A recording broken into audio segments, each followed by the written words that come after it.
Aprendi um fato sobre o YouTube da pior forma.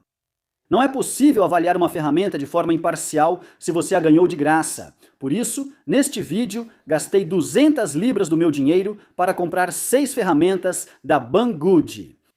Algumas são excelentes, outras são terríveis, e uma é simplesmente hilária. Nunca vi algo assim antes e aposto que você também não. Além de testar as ferramentas, vou mostrar outra forma de fazer o trabalho por um preço bem menor. Temos muito o que fazer neste vídeo, você não vai querer perder, então vamos começar.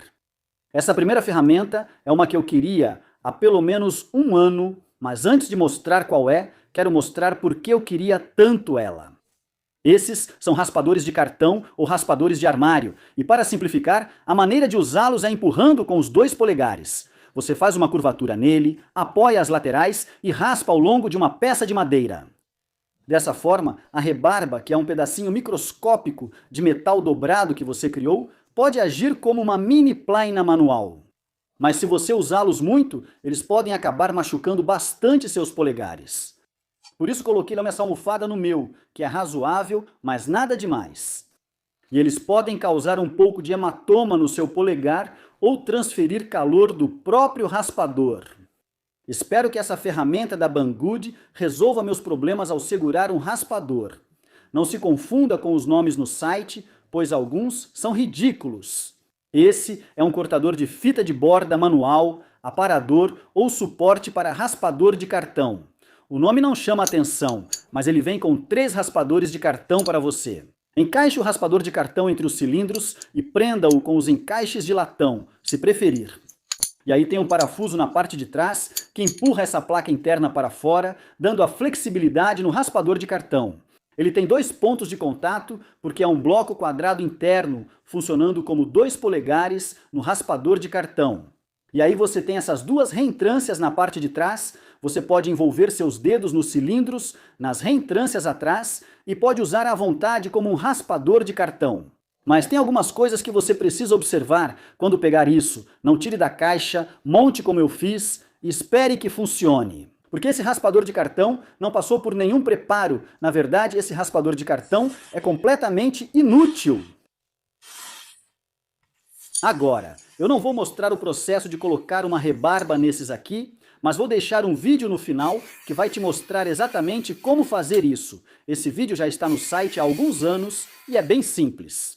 Por acaso, eu tenho um aqui que já afiei faz um tempo, então vamos fazer um teste rápido para ver se ele realmente é tão bom quanto dizem. Agora, considero importante com essa ferramenta abordar o maior elefante na sala ao falar da Banggood e de outras empresas chinesas de ferramentas. Esta não é uma ferramenta original. Agora, eu não vou entrar nos detalhes disso, nem no dilema moral que as pessoas enfrentam, mas o fato é que isso aqui é uma cópia de uma ferramenta. Eu já estava de olho na versão da Veritas faz tempo. Eu acredito, e não me cite sobre isso, mas eu acredito que eles são os originais. Agora cabe a você, moralmente, decidir como lidar com isso. Não vou te dizer o que fazer, nem vou dizer como eu vejo isso, só estou analisando ferramentas. Mas em termos de preço, com 3 raspadores, isso vai te custar no Reino Unido 35 libras, nos Estados Unidos 34 dólares. Agora, a versão Veritas, que é praticamente idêntica, vem apenas com um raspador. No Reino Unido, dependendo de onde você compra, isso fica entre 40 e 50 libras. E nos Estados Unidos pode variar entre 40 e 55 dólares. Então, na prática, você está economizando de 15 a 20 libras e ainda ganha 2 raspadores. Então, para ser completamente honesto, o único motivo para comprar isso vai ser o orçamento. A Veritas não é barata, mas esta também não é. E, na verdade, se você estiver com o orçamento apertado, pode usar os polegares. Existe mais uma opção que ainda não testei e estou um pouco cético. Esta é uma versão impressa em 3D que certamente não parece muito resistente agora. Tenho a sorte de ter uma impressora 3D, sei que nem todos têm. Eu diria que isso aqui vai durar praticamente para sempre. Já isso pode durar 1 ano, 6 meses, quem sabe? Se você tem uma impressora 3D, os arquivos estão gratuitos no MakerWorld. Acho que devemos testar, então estão aí. Ambos já foram testados e funcionam muito bem. Mas se você compra uma versão cara ou se imprime algo em 3D por um preço baixo, isso realmente depende de quanto você vai usar. Não importa qual ferramenta você escolha, elas só vão funcionar tão bem quanto a qualidade do fio que você colocar no cartão em primeiro lugar. Se você está conseguindo pó, então precisa fazer o fio novamente. Se está conseguindo cavacos em espiral, então você acertou. Agora, essa próxima ferramenta é um daqueles conjuntos de alumínio vermelho bem bonitos. Esses são blocos de ajuste, e esse conjunto em particular provavelmente não vai ser tão interessante para o pessoal dos Estados Unidos. É mais para o pessoal da Europa e do Reino Unido, porque tudo é em métrico e não é tão barato. 30 libras ou 40 dólares, dependendo do local de compra. Escolhi esse porque tive dificuldade de achar blocos de ajuste em métrico online. A maioria disponível na Amazon e outros sites é em polegadas. Tive dificuldade para achar blocos de ajuste com medidor de altura para regular o roteador ou a altura na bancada. A maioria são só blocos simples. Vi esses aqui, eles servem, mas você tem que sentir, em vez de levantar a lâmina até um ponto de parada definido. Mas já vou mostrar minha solução para isso. Primeiro, um teste de precisão. Eles dizem vir em incrementos definidos. 1, 2, 25, 32 e 50. E você deve ter notado que alguns estão faltando aí. Acho que sim. Ao juntar todos, você tem o mínimo necessário de blocos para obter cada aumento de 1 milímetro, o que é aceitável. No Reino Unido, isso é o que chamaríamos de compensado de meia polegada ou 12 milímetros.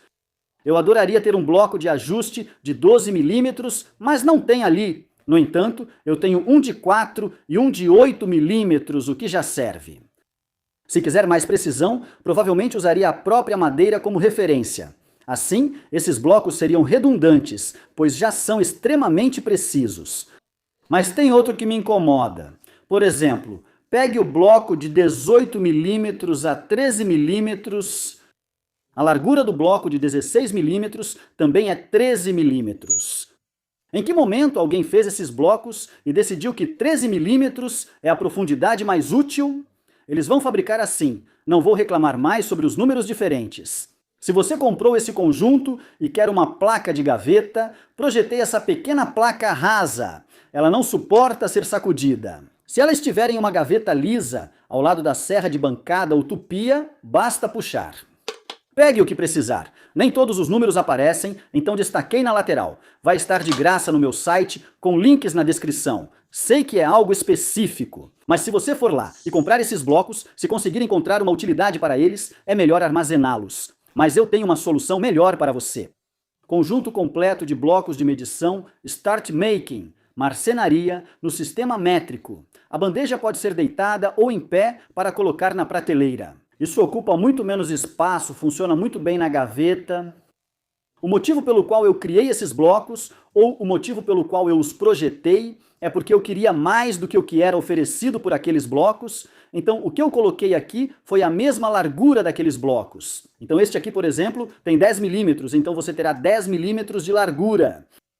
Você também tem 10 milímetros no entalhe. Então, se você estiver configurando uma tupia de bancada ou uma serra de mesa, esse é o seu 10 milímetros. Você tem de 1 a 6 em comprimento curto pensado para uma tupia. Depois, de 1 a 10, aumentando milímetro a milímetro nas mais longas. Fiz as longas por esse motivo. Elas atravessam a placa de inserção da serra de mesa, então você referencia pela própria mesa, não pela placa. Separei o número 5 e imprima esse. Primeiro, teste com o seu paquímetro e depois aumente a escala de todas elas pela quantidade que chegar mais próximo de 5 milímetros. Dessa forma, o conjunto inteiro ficará preciso o suficiente. Para a marcenaria, você deve ter notado que cada vez mais canais de marcenaria estão integrando a impressão 3D em seu fluxo de trabalho e em seus vídeos. Há alguns anos, vi um vídeo do Rag & Bone Brown sobre batentes de bancada retráteis caseiros. Desde então, quis ter os meus, então fiz alguns e funcionaram muito bem. Meus tinham um defeito, começaram a travar. Vi esses batentes retráteis na Banggood e resolvi tentar, mas não foi uma ideia tão boa. Resumidamente, o motivo pelo qual adoro ter esses batentes de bancada retráteis na minha bancada é porque, para mim, eles cumprem dois papéis. São uma maneira muito rápida e fácil de levantar o batente e tirá-lo do caminho. Assim, você pode usá-lo rapidamente e depois guardar. Mas também dá para puxá-los e usar qualquer um dos seus grampos que encaixam nesses furos de qualquer jeito. Então eles tampam o furo e funcionam como batente de bancada.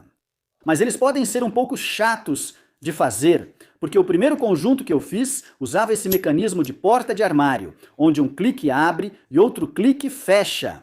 E como eles são feitos de madeira, costumavam inchar e acabavam travando bastante. Agora, o batente de bancada da Banggood tem algumas vantagens. Ele tem um movimento bem suave, dá para perceber. É bem feito. Por ser peça única, não acumula poeira nem sujeira. E aí basicamente terminam as coisas boas. Furos em mesas caseiras geralmente têm 1/4 de polegada no sistema imperial ou 20 milímetros no sistema métrico. Isso porque ele tem o cartucho, que mede 26 milímetros, então não vai caber na sua mesa padrão, pelo que eu sei. E se você for usar isso aqui, bem, vou ter que alargar cada furo para 26 milímetros, mas a hora e lugar para eles, sim. Deixa eu te mostrar primeiro o que bolei, porque deve ser uma solução melhor. Solução número 1. Faça como eu, desde o início. Compre uma cavilha de 20 milímetros lixe, coloque a ferragem nela. O link está na descrição. Assim você terá seu banco pop-up. Batentes. Saiba que será preciso cerca de 65 milímetros de profundidade com um limitador embaixo. Agora, a maioria provavelmente só terá 18 milímetros ou 2 chapas de 18 milímetros de compensado como superfície da bancada, o que não basta.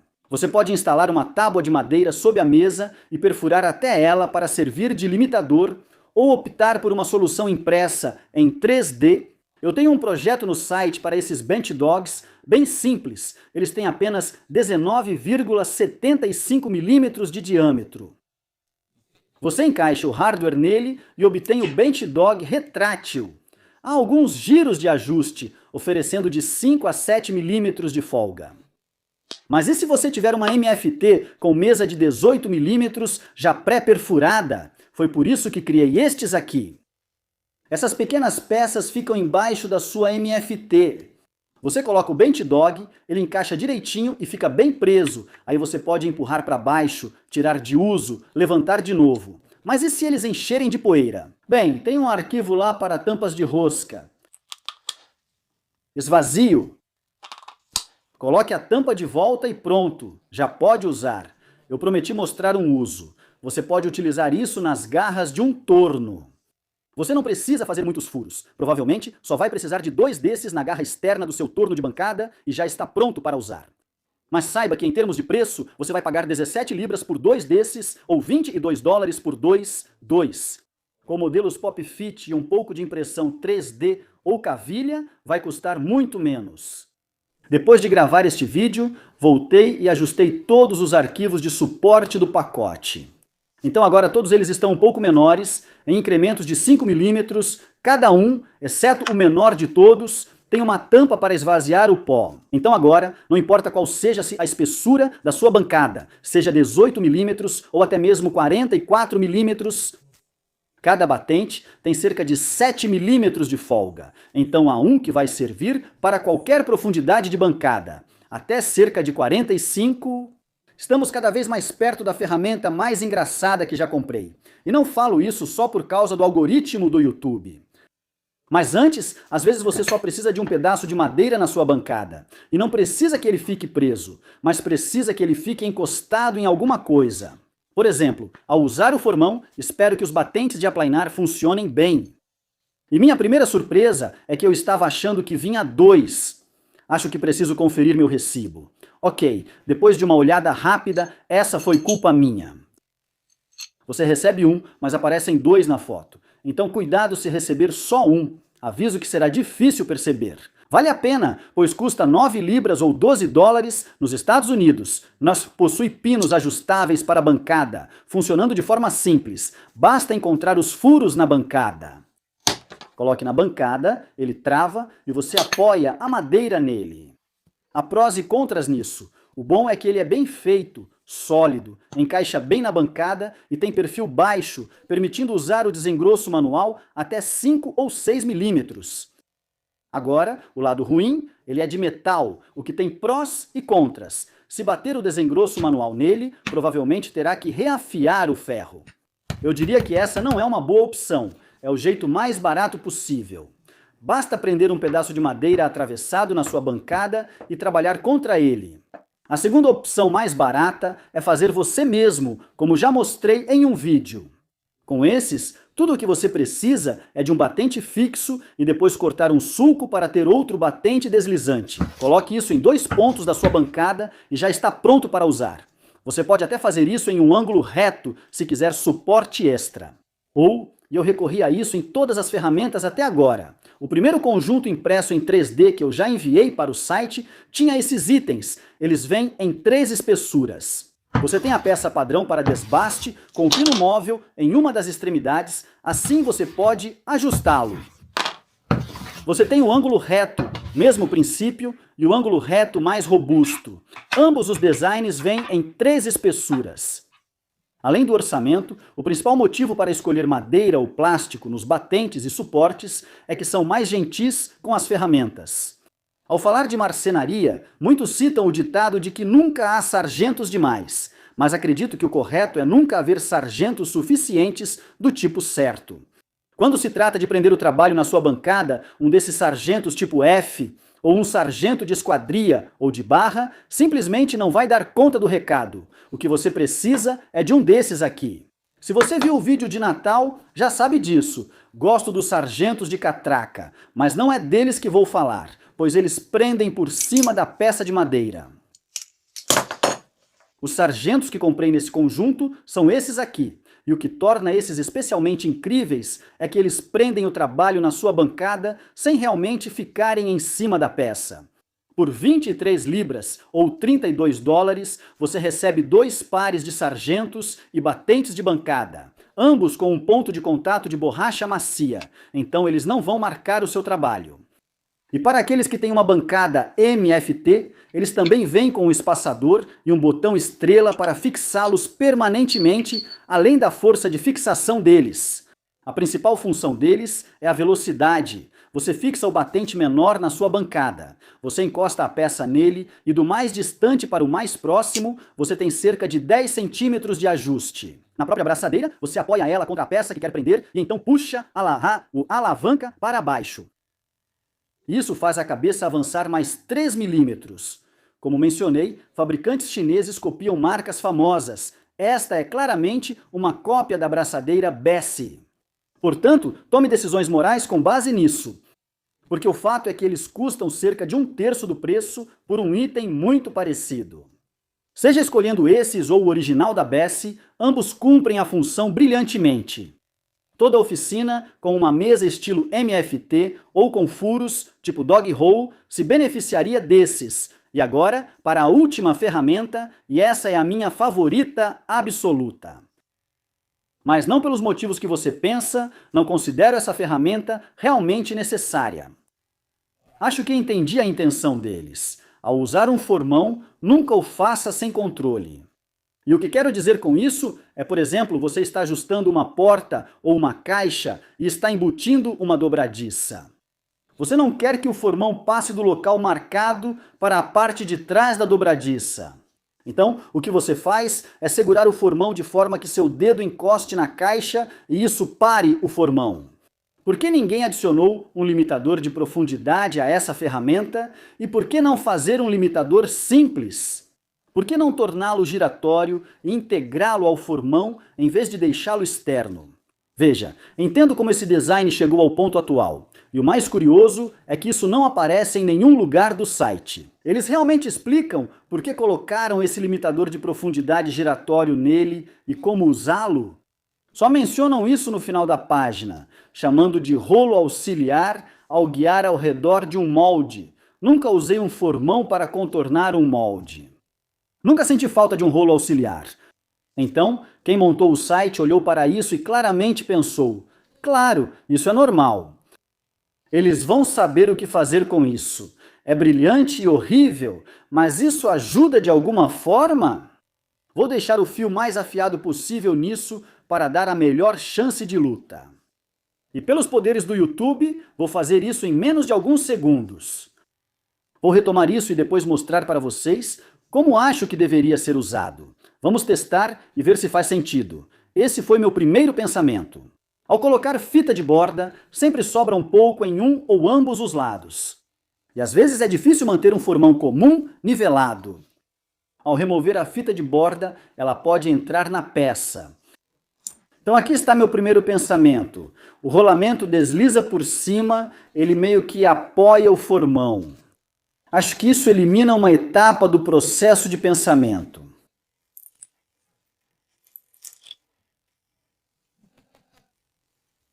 Ah, isso não era para funcionar. Eu realmente pensei sobre isso e achei que isso não ajudaria em nada, mas o fato é... Isso, manter o centro da lâmina no lugar certo, em vez de fazer no olho. Isso não deveria funcionar, isso não deveria ajudar em nada, mas de um jeito estranho, ajuda! A última coisa que pensei é para limpar uma superfície. Se você pegar em um ângulo e você está rolando contra a parte interna da madeira, aqui você tem mais controle do que apenas usar o seu formão. Encontrei um lugar que ensina a retirar a massa de vidraceiro da janela após aquecê-la. Uma empresa fabrica um aquecedor que amolece a massa de vidraceiro.